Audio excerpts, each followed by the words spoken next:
Ticket రేట్ల గురించి మాట్లాడుతున్నారు. టికెట్ రేట్లు 250 సినిమాలు రిలీజ్ అవుతుంటే ఒక 5, 10, 15, 7 సినిమాలకు పెంచుతారు. మిగతా సినిమాలకు మామూలు రేట్లు పెంచుతున్నా, మామూలు రేటు ఉంచుతున్నా థియేటర్కి జనాలు రాని సందర్భంలో పాన్ ఇండియా సినిమాలు అయిపోయాం, మీరందరూ బతికేస్తున్నారు కదా అంటే అందరూ వాయిస్ వినిపించాలని వచ్చారు. కానీ these are not rising producer, these are burning. మండిపోతున్నా అంటే బర్నింగ్ అంటే కాలిపోతున్న ప్రొడ్యూసర్. We're like candles. మేము తగలబడిపోతూ ఇండస్ట్రీకి వెలుగునిస్తున్న ప్రొడ్యూసర్లే తప్ప we're not earning, we're learning this process. Industry బాగున్నప్పుడు అందరూ బాగుంటారు, ఇండస్ట్రీ బాగున్నప్పుడు ఎవరు బాగోరు.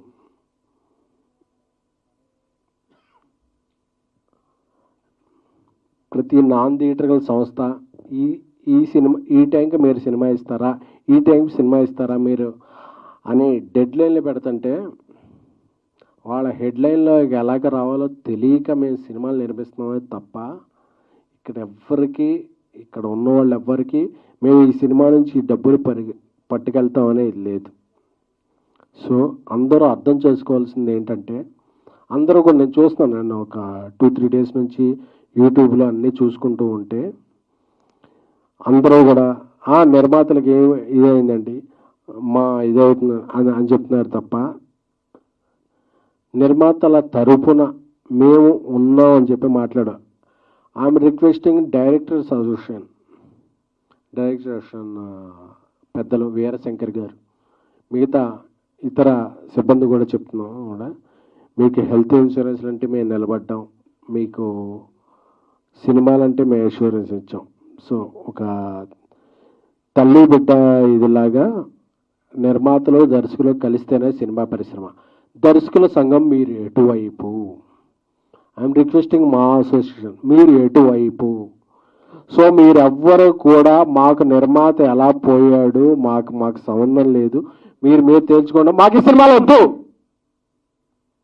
ఎవరి కోసం నిర్మిస్తున్నాం? ఇది మా ప్యాషన్, నాట్ ఫ్యాషన్.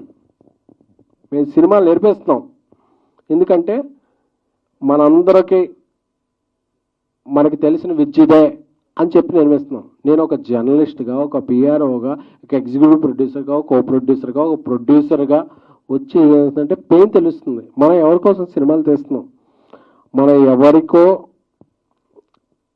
ఇది చేయడానికో నిర్మించట్లా, మన ప్యాషన్ కొద్దీ నిర్మిస్తున్నాం. So I'm requesting all 23 crafts, నలిగిపోతున్న అరిగిపోతున్న బాధలో ఉన్న నిర్మాత పక్షం ఎవరు? నిర్మాతలు చెప్తున్నాం కదా, 30% కాదు, 40, 50 వాటెవర్ మీరు చెప్పండి ఒక ప్రైజ్. అది 30, 20 ఇది పర్సంటేజ్ కాదు. ఇక్కడ సినిమాకే బిజినెస్ లేదురా సామి అంటే మాకు ఇది ఇవ్వాలి అంటే ఇది ఎవరు? సరే మీరు అలా ఉన్నారు కదా. ఒక అమ్మాయి ఉంది, అమ్మాయి 4 ప్రేమిస్తున్నారు, మేము 3 సిండికేట్ అయిపోయాం, మా 3లో ఏమన్నా ప్రేమించకపోతే చంపేస్తామని బెదిరించినట్టు ఉంది ఇప్పుడు ఇండస్ట్రీ.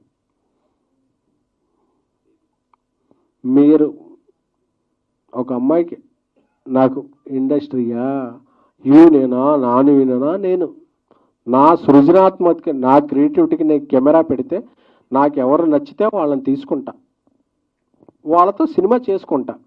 మీరెవరు స్వామి?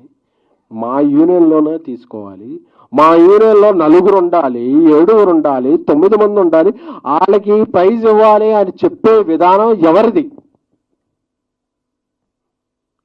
అంటే డబ్బు ఖర్చు పెట్టేవాడికి ఆడికి రిటర్న్ ఉందా లేకపోయినా ఏమైనా సరే మాకు రిటర్న్ గిఫ్ట్ ఇవ్వాలనే ఒక ధోరణిలో వెళ్ళిపోతే, కొంతమంది పెద్దలు ఉన్నారు, మీ మీద ఎన్నో పోలీస్ కేసులు ఉంటాయి, కోర్టు కేసులు ఉంటాయి, వాటి నుండి తప్పించుకుంటాకి మీరు ఈ శ్రామికుల్ని కార్మికుల్ని వాడుకుంటున్నారు, రెచ్చగొడుతున్నారు అనేది మా అభిప్రాయం.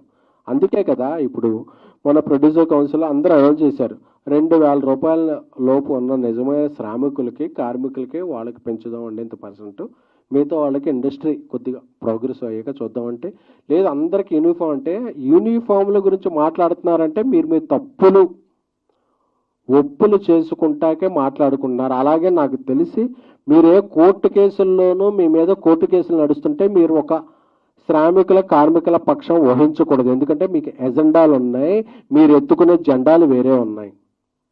అవి మాకొద్దు. మేము సినిమాలు తీసుకుని ఉంటాం, మేము బతుకుతాం, మేము 10 మందిని బతికిస్తాం.